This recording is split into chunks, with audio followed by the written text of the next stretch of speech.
Hey guys, welcome. This is surreal. I'm having a very surreal moment. I am in my new place, so I just want to say welcome. My name's Leah Cook with Sandpaper and Wax Design, and I'm going to get through this without tearing up. I am. Okay. Um, I hope everyone is having a fantastic day. I'm pretending it's cold here in South Florida. And if you don't know me, I have a business that I have just now moved into a new space. So I'm really excited. I'm so glad you could be here. And I missed you guys so much last month. So ready to get started. I know we're short on time. I'll catch up, chat me up in the comments. Please say hi, send some love.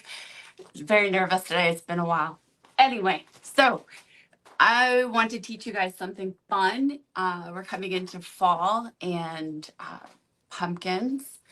My kids always pick the ugly pumpkins. Like, I don't know, they're like hot pink or orange, like bad orange. So, and then they put stickers all over it. So these are actually pumpkins from last year, and I took off the stickers. And you can see I did some piping with Venetian plaster. And made it a cute little stem for it, which is super easy, and I'll show you guys how to do. Before we get started, I picked this project. Originally, I was going to do with my kids, and I picked up this, and this is called whipped clay. And I was going to play with my kids and have them do this. But then I read the ASTM on it, and it actually just said it conformed to the ASTM on the box. Let's one step further and to find out they can cause cancer, they cause breathing problems, but as long as it conforms to the ASTM, then they're good. But what's funny is they didn't list what was in the product. So why give this to our kids? Why give this to our friends when we already have the stuff to make our own? So I'm going to show you how to do it. It takes a little practice. Oh, hey, Brenda. I'm so glad you could be here. Yes, I'm so glad to be back. Very surreal moment for me here. But today we're going to learn how to do this Venetian plaster in a piping bag. And we'll show you how to do that. And I want you to think about, we're practicing on pumpkins. We're going to have fun on pumpkins. It's easy. But build on that, because I want you to think outside that pumpkin box. I want you to think about, what could you do with this? And as we're doing it, I want you to come up with ideas. So this lesson is to inspire you. It's to get you to play. It's to get you to think about materials you have, and also to think about what is safe for you, your family, and your friends. So super easy. First thing we're going to do is we're going to make our mix, and then we'll get started with the pumpkins. So what we're going to need today is your Venetian plaster. And so I did some research on glue.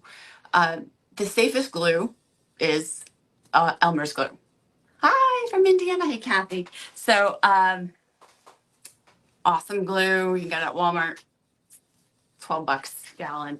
So we'll need Venetian plaster, glue, and water. So easy.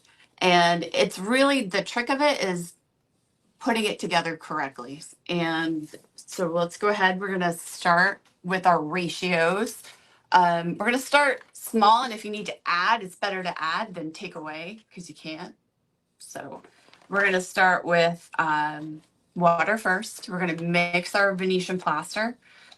So let's see. We are going to start with, what cup did I use for water? Here we go. All right. So let's start with a half a cup of water, and then we're going to do a half a cup of that Venetian plaster. And it's easier to mix plaster with water first. That way you don't have it as lumpy. And so there's our half. Oh, I'm going to turn you down. You don't need to look at my face. Huh. 1 second. There we go. See if you can see. Oh, just promise.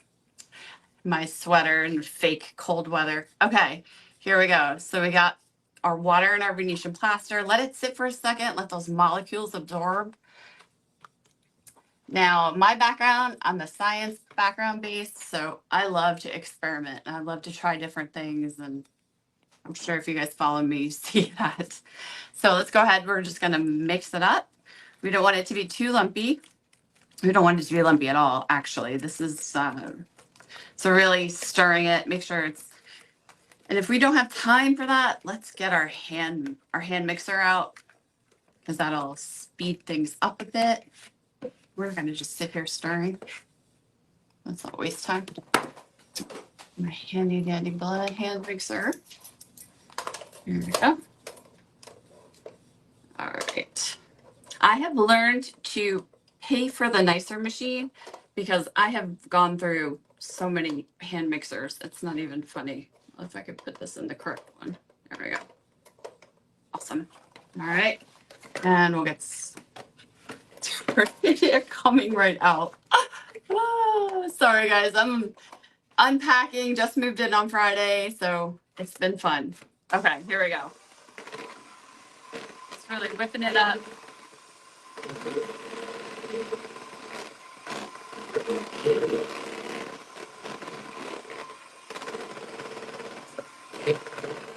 All right, so easy, nice and smooth. I know you guys are like, well, you could just do this with silicone or hot glue. And the hot glue didn't work with these pumpkins. It actually, because they're faux pumpkins, I got that one from Walmart. It just burned right through the skin. And then you end up with a big bubbly mess when hot glue hits styrofoam or polyurethane. So I know you could say use silicone, but hey, guess what?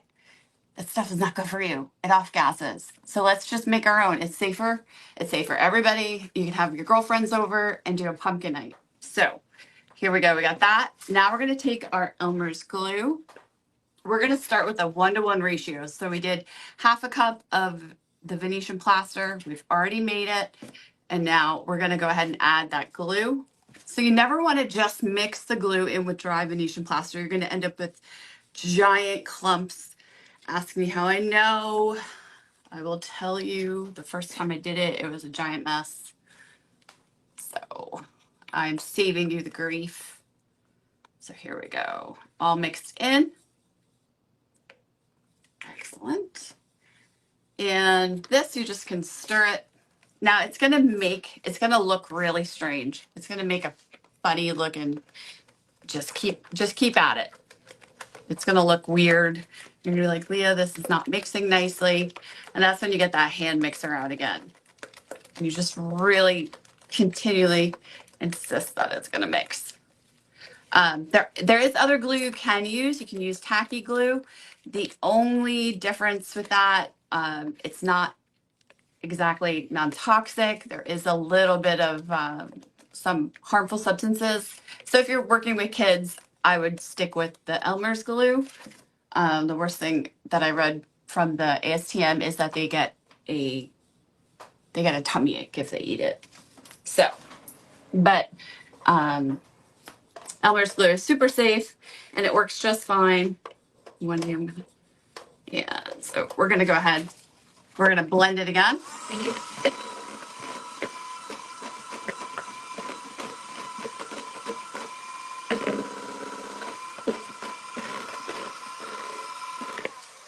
And we are not at the right consistency. You will not be at the right consistency. So what you want to look for is that when you scoop it, it will stay on that spatula. Because if you go to put it on the pumpkin or a piece of furniture or hey, some wall art or maybe some wallpaper or just your walls, hint, hint, guys, come on. It's just going to slop right off. So now this is where you start to play with adding in some more Venetian plaster. In the end, you should end up with about 3/4 of a cup as opposed to half a cup, but slowly just adding it in incrementally. And again, mixing again. And you're just going to keep at it, keep mixing. So if we're going to keep this super kid safe, super kid friendly, we're not adding anything else. This is it, guys. Now, if we're doing this for furniture or if we're doing this for wall art, there are different additives that we can add in to get different outcomes. You can add in pigment, which is an acrylic you want to add in an acrylic paint if you want to pigment it. You could do mica powders, Amy Howard's mica powders, but you cannot just add in the mica powder in straight into the mix. You're going to want to slack it first and then put it in. When I say slack, that means you want to wet it. So just wet it just a little bit. You could use glazed over with the pigment powder. And so anyway, keep mixing. This stuff will get super hard and crunchy. And yeah, so if it's too dry, add some more glue. If it's too wet, add some more Venetian plaster. And so to speed things up, the power of television, I have already pre-made some for you guys. And it's just a matter of mixing long enough with a mixer to get the right consistency. And y'all can do that. And I'm going to show you exactly what it looks like. Look at that. Fantastic. Oh, that's fun. Okay. So this will adhere. And when I tell you this stuff dries and does not come off, and this is with Elmer's glue, like maybe wear some gloves, maybe, or just wash your hands immediately. So, okay. And make sure you definitely keep a bucket of water to keep your utensils from crusting up. And I mean, especially your batter, your whatever, the mixer. So yeah, that's what you want it to be. You don't want it flopping off. You don't want it falling off. Otherwise it's too loopy. So right there. Next, I'm going to show you how to put it into our bag. So I'm not a baker. I'm not a baker. My cakes taste good, but they're funny looking. But I try. So we're going to use disposable. You can use the silicone reusable ones. Hey, Megan.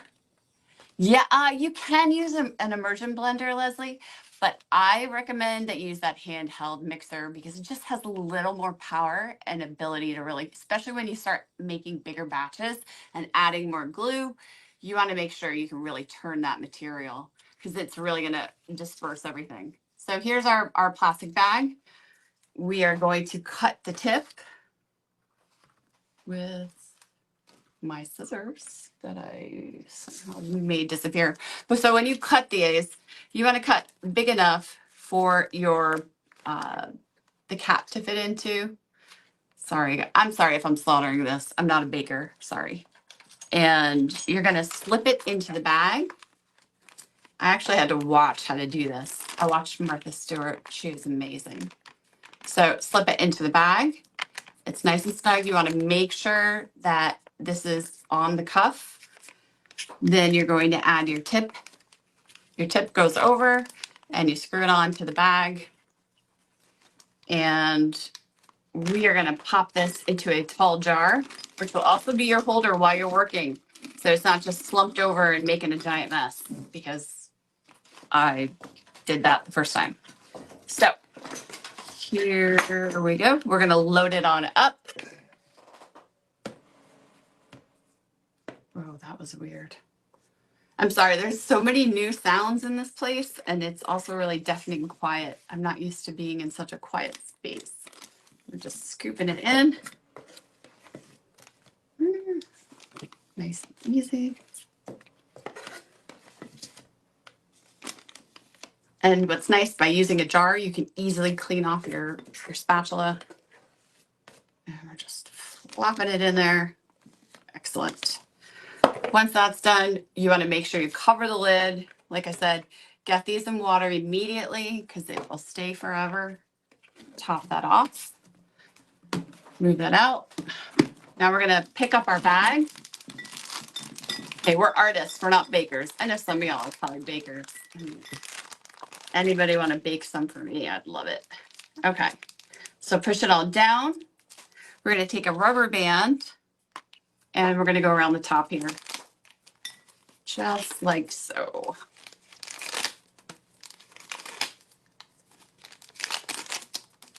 Awesome. Ooh, I just ripped it. Don't be so rough. Maybe that's why my kid didn't like me doing her hair as a kid. All right. Okay. Here we go. Just like that. Perfect. Now we're ready to practice.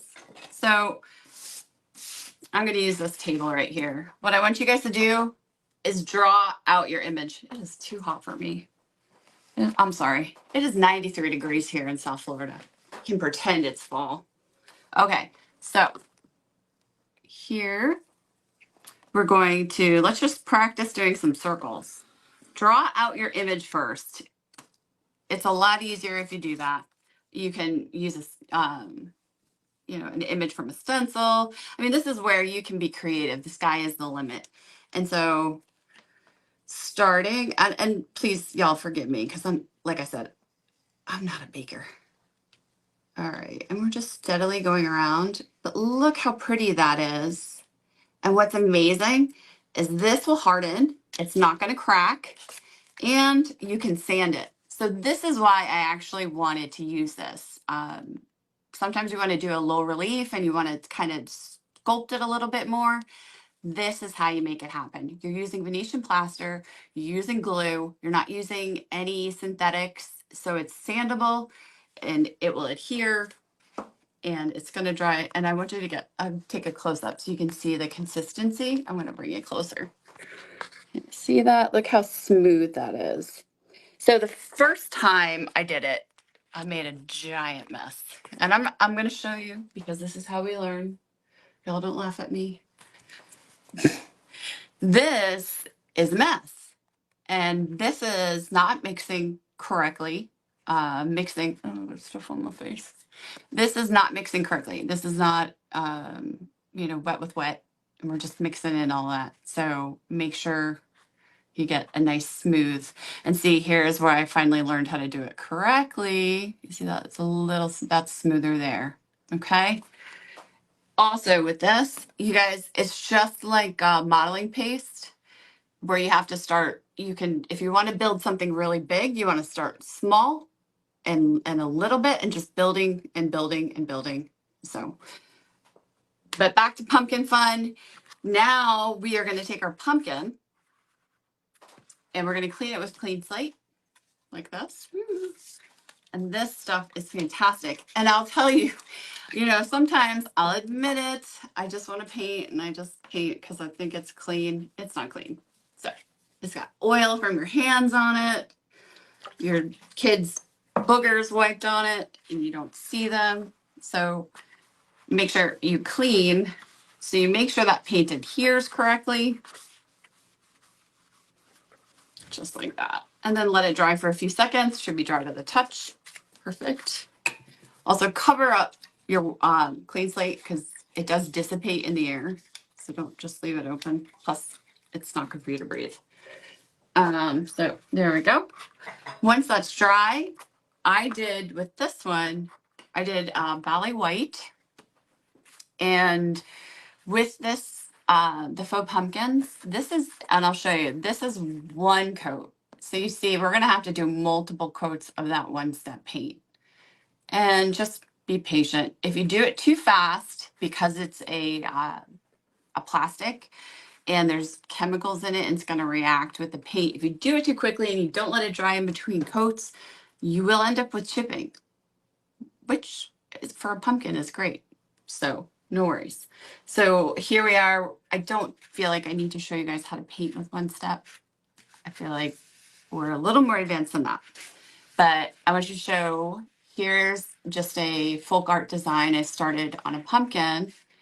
And we're going to go ahead, and I want you guys to think of things outside of the box. We have all of these amazing materials that are eco-safe, that are family safe, it's just good for you. We don't need to go buy other supplies. You need to think about how you can make something into something else. Be resourceful. So here we are. We've got our brand new plaster here, and we're going to go ahead and start doing a little bit of work here. So, and I also want to talk about how lacquer reacted, because I did a lacquer pumpkin. And while I'm doing this, we're just going to talk. I did a lacquer pumpkin, and the plaster did actually surprisingly well. But you have to let it dry. You must let it cure. You have to give it, I would give it 2 to 3 days. If you're somewhere dry, like Arizona or Texas, 24 hours. You want it completely dry before you do that. Before you do that lacquer on it, and it won't crack, the rattle can lacquer. And I'll show you how I do my lacquer in my new shop now. So here we go. And I want to do something a little bit different on this. I like color. I like a lot of mid-century colors. So how fun would this be to add in, maybe in the leaves, add in a little green, add some reds. You could do the piping in gold. How pretty would that be? Something a little more boho chic. So, and then have fun. You can also take a paintbrush. You can use, I really do enjoy these to move around. Let me just put my hand on it. To move around the material and just kind of swipe it out. You can use a paintbrush, which is a lot of fun too. Just keep a cup of water so you can keep that brush clean, and just kind of, you can make it, just flatten it out.